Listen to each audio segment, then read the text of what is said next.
Görüşmek üzere hopta. Hey, ikimiz ağırlıp ketdik ne zaman? Yani nemiş kızımın çağırıp çıkar.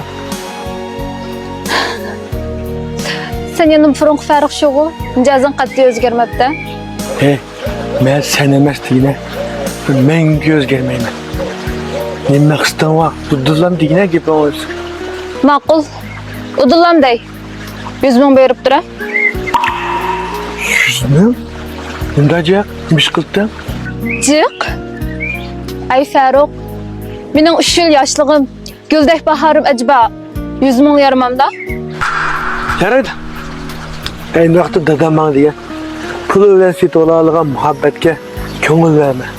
Köngülün bilen utalığın yürekke kanç pul keşlep versen meyli. Manda da. Sen burun man xancıq pula xaşlap bergen. O pula qaysı hesap? Hey, burun ben sizi süyettim. Hazırçı.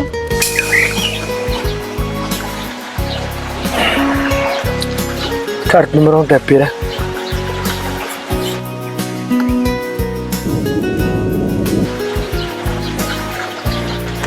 Hadi akıllı.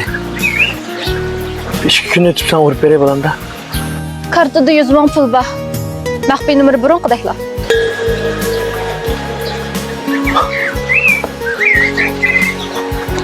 Benim kıynağım nereden bileceğim? Bunu sorma. Sen işinme, bunca qiyinchiqsin herkes yıqtamaydı.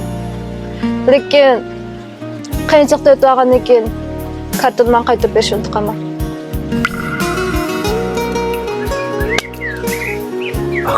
Rahmet.